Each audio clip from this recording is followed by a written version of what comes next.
안녕하십니까. 이번 강의는 선로 특성에 관한 내용을 공부해 보도록 하겠습니다.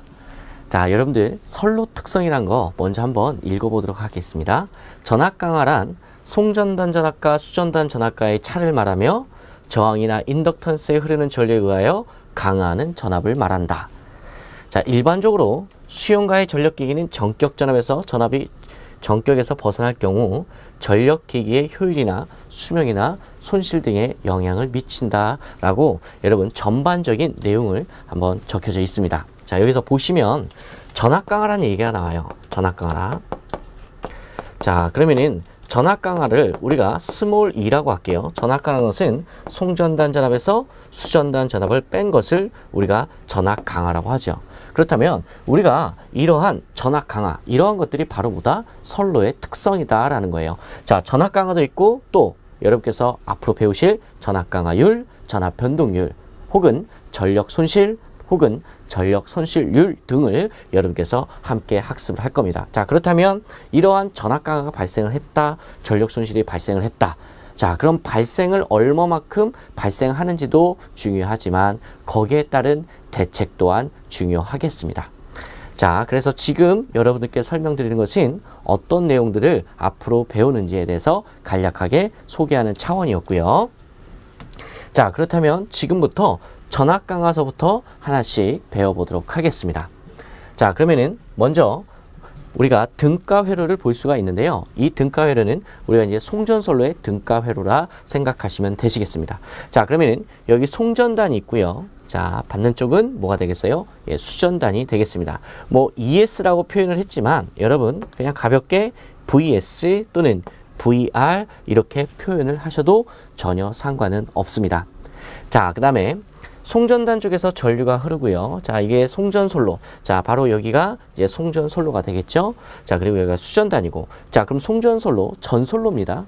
그럼 전선이 가지고 있는 고유한 전선의 저항값이 존재를 할 거예요. 자, 예를 들어서 1옴 per 킬로미터다. 자, 또는 0.1옴 per 킬로미터다. 라고 한다면 전선의 저항값은 1km당 0.1옴 값이 존재한다. 이런 이야기가 되겠죠. 자, 이렇게 저항에 의해서도 뭐가 발생한다? 전압강화가 발생합니다. 자, 그러면은 저항에 뭐가 흐를 때 전압강화가 발생해요? 그쵸. 바로 전류가 흐를 때 전압강화가 발생하죠. 자, 그 다음에 마찬가지로 자, 여기 보시면 여러분 이게 코일이네요. 코일이죠. 이 코일이 가지고 있는 이 코일의 인덕턴스 L 값이 존재하죠. 자, 그러면은 인덕턴스, 즉 코일에 전류가 흐르게 되면 여기에서도 뭐가 발생합니까? 역기전력이 발생을 해서 전류의 흐름을 방해하게 되죠. 자, 그래서 X에 의해서, 즉 유도성 리액턴스죠. 자, 천천히 한번 갈게요. 자, 우리가 이니셜 X라고 썼는데 자, X의 의미가 여기서 말하는 X는 XL을 의미하는 거예요. XL이라는 것은 어떤 거였습니까? 유도성 리액턴스죠.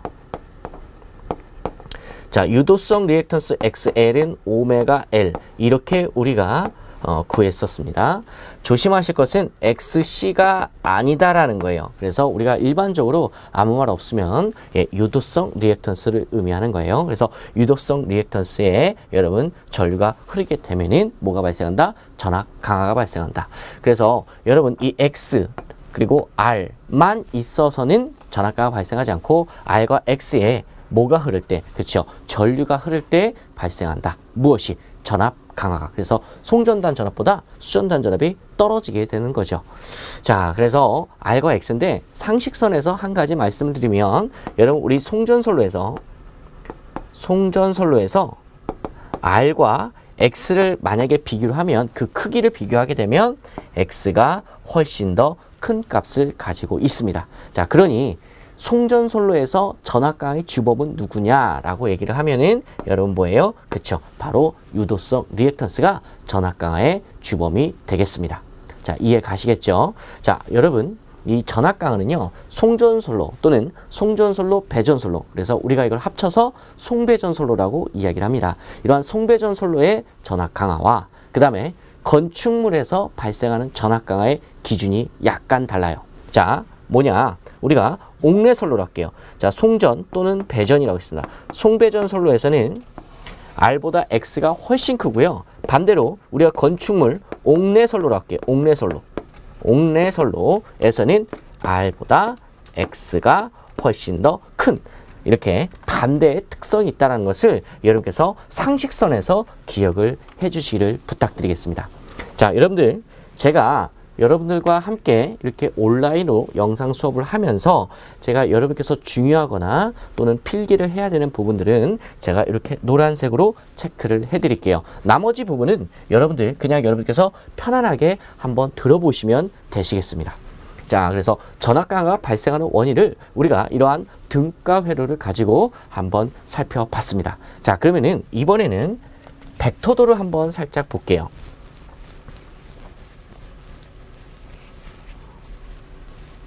자, 우리가 벡터도를 살펴보시면 자, 요게 우리 전압 강화를 나타내는 벡터도가 되겠습니다. 자, 그러면은 저기 선생님 전기기사 2차 실기 또는 공사 또는 공사기사 이러한 우리 기사 관련 자격증 시험에서 이 벡터도를 이용해서 문제를 푸는 문제가 있냐? 없습니다.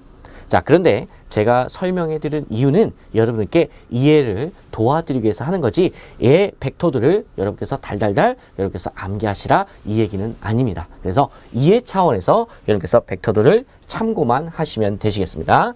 자, 그러면은 벡터들을 보시면 이렇게 벡터 표시되어 있고 ER이라고 되어 있대요.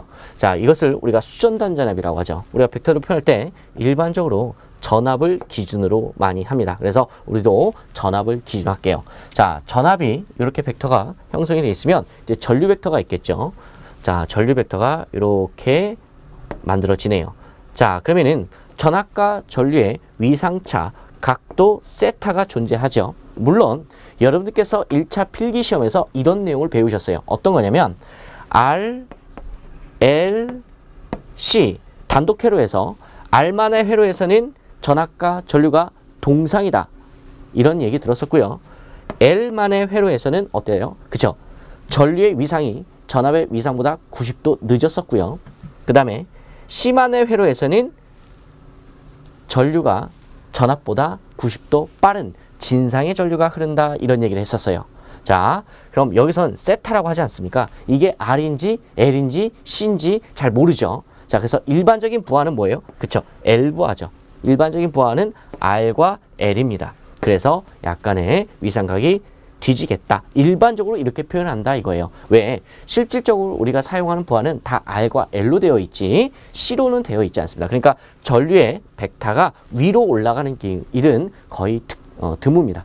언제 여러분 이 C 벡터가 위로 올라가냐? 나중에 여러분 페란티 현상을 여러분께서 학습하실 때 그 벡터가 뒤집어지는 것을 보실 수가 있어요. 뭐 그러나 지금 아직 페란티 현상이 아니라 전압 강화를 배우기 때문에 가볍게 이렇게 시작을 하겠습니다. 자, 그러면은 아까 전에 저항의 전류가 흐를 때 전압 강화가 발생한다고 했죠. 자, 그것을 우리가 이런 식으로 표현하는 거예요. 자, 여기 잘 보시면 여기에 요 길이가 뭐에 해당하는 거예요? 그쵸? IR이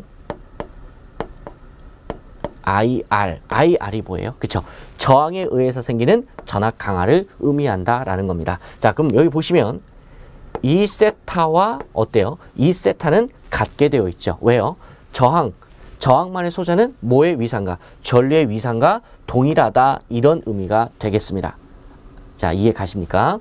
자, 그 다음에 우리가 리액턴스에 의해서도 전압 강화가 발생한다고 그랬어요. 그래서 리액턴스에 의한 전압 강화, 자, 이런 식으로 우리가 표현을 할 수가 있게 되는 겁니다. 자, 그러면은 자, 여기서 직각이 되어 있는데 자, 여기 왜 직각입니까? 저항과 리액턴스는 몇 도의 위상차? 90도의 위상차가 있죠. 그래서 그 직각을 표현하게 된 거예요. 자, 그럼 전체 전압 강화는 어떻게 구할까요? 그쵸? IR 더하기 IX. 근데 이게 벡터니까 바로 요 길이가 전체 전압 강화의 크기가 되겠습니다.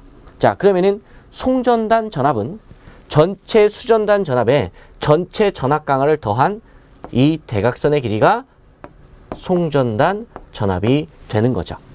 자, 이해 가시겠죠? 자, 그래서 이러한 식들을 이용해서 이러한 여러분 기본적인 벡터들을 이용해서 우리가 전압 강화의 오리지널 식을 유도할 수가 있어요.